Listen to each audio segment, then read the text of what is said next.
Let's face it, prayer can be frustrating, difficult, and even discouraging.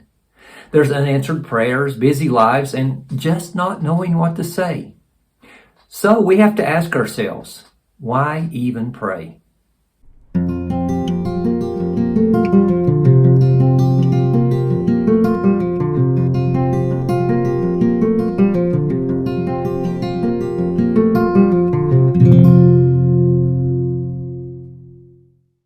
Fortunately, the Bible answers the question, why pray?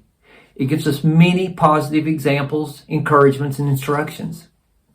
It removes some of the obstacles that keeps us from praying and provides reasons for prayer to have a place in our daily lives. Let's get started with the center of our faith, Jesus Christ. When the disciples asked him to teach them to pray, he gave them a pattern for prayer, the Lord's Prayer. Our Father, who art in heaven, hallowed be thy name. Thy kingdom come, thy will be done, on earth as it is in heaven. Give us this day our daily bread, and forgive us our trespasses, as we forgive those who trespass against us. And lead us not into temptation, but deliver us from evil. For thine is the kingdom, and the power, and the glory, forever and ever. Amen. Actually, I set an alarm each day at noon to say the Lord's Prayer. And I invite you to join me and many others at noon saying it. Jesus also provided an example of getting alone for prayer. One day, Jesus and the disciples were at Peter's house. Peter's mother-in-law was sick with a fever. Jesus came over, took her hand, and the fever left her. That evening, at sundown, people brought to him many others, those who were sick and oppressed by demons. The whole city was gathered together at the door. And Jesus healed many and cast out many demons.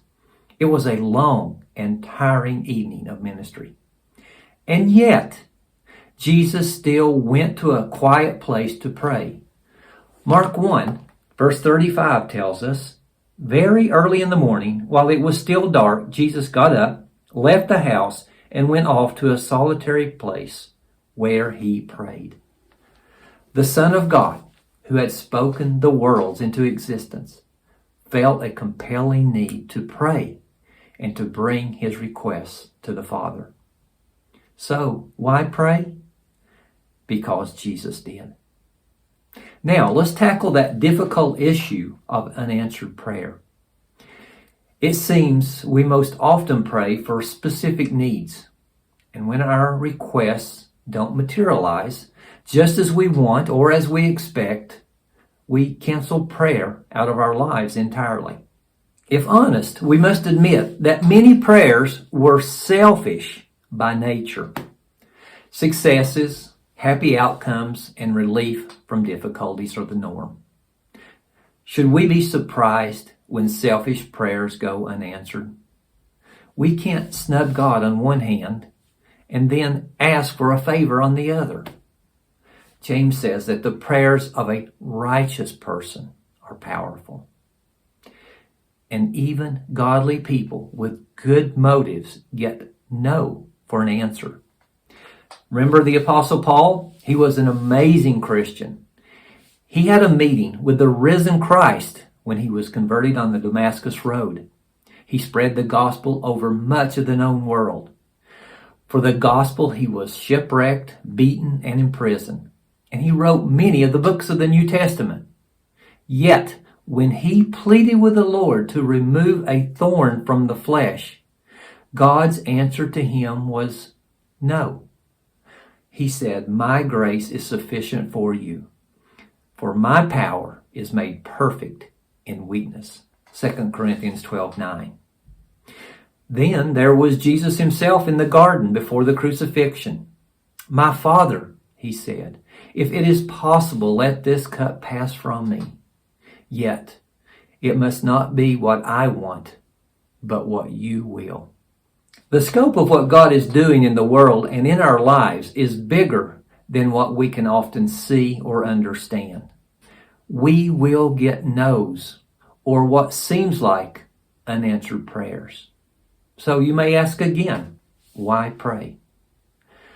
To merge our desires into God's will. But even more life-changing than me giving you reasons is actually praying. So I encourage you, like Jesus, find a quiet place away from noise and distractions. Set a specific time and be consistent in early morning or in the evening. Avoid feeling rushed. Actually enjoy the moment of being alone with God. Talk honestly as with a friend and realize God's presence.